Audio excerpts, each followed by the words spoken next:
The night was quiet, except for the faint hum of the neon lights flickering outside Maggie's diner, a lonely spot sitting by the highway, surrounded by nothing but open fields and darkness. Inside, the smell of fresh coffee and fried bacon hung in the air, and an old jukebox whispered out an Elvis song from decades long gone. For most travelers, it was just another stop, a place to stretch their legs and fill their stomachs before moving on. But for Lena, the young waitress working the night shift, it was her world, her small piece of hope in a life that hadn't been kind to her. Before we go deeper into this story of courage, kindness, and redemption, if you believe in standing up for what's right, in second chances, and in the power of ordinary people doing extraordinary things, please take a second to like, comment, share, and subscribe to Everyday Heroes.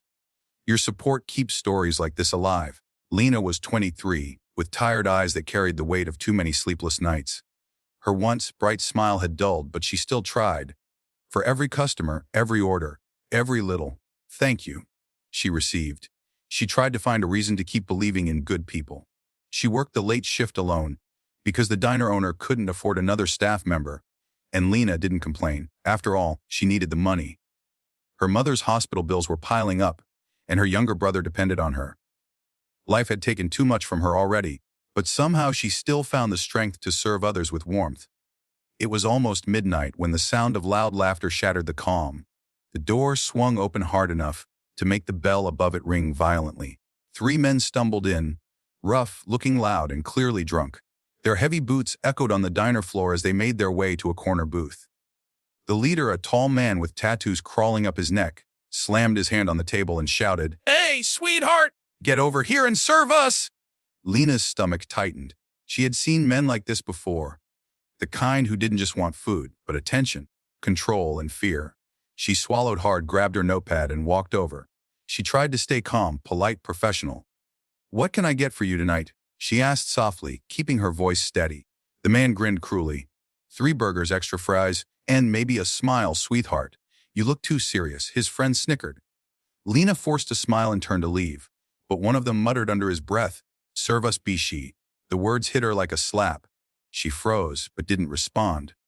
She'd learned that silence was sometimes safer than courage. She took their order, went back behind the counter, and tried to focus on her work. But they didn't stop. They made crude jokes, laughed loudly, and kept calling her names.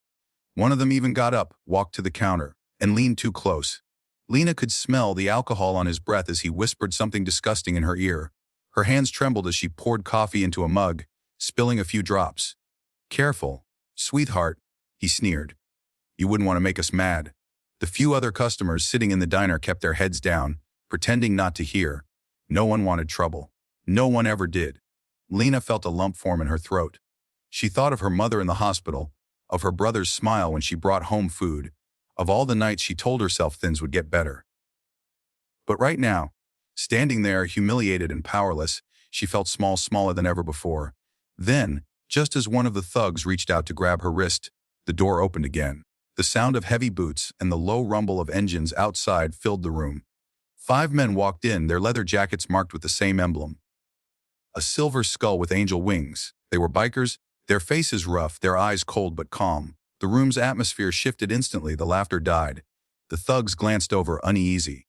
The leader of the bikers, a broad man in his late 40s with a graying beard and eyes that looked like they'd seen too much, walked straight to the counter. He nodded politely at Lena. "Evenin', ma'am," he said, his voice deep but kind.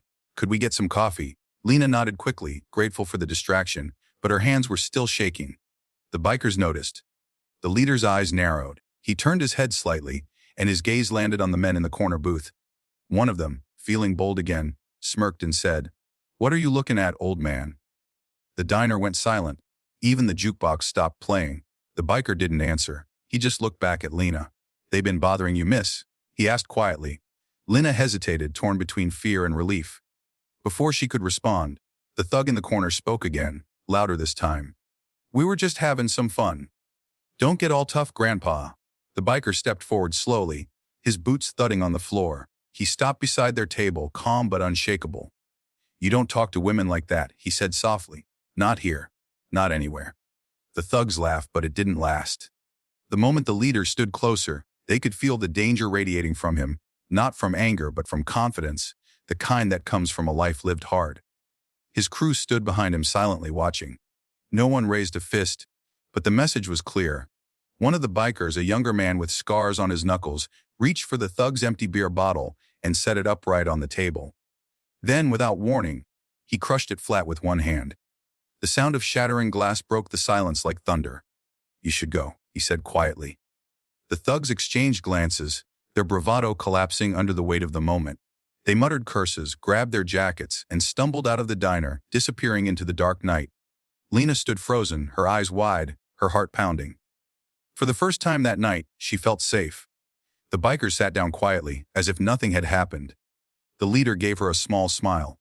"Now about that coffee." Her hands still trembled as she poured it for them, but now it wasn't out of fear. It was something else. Gratitude.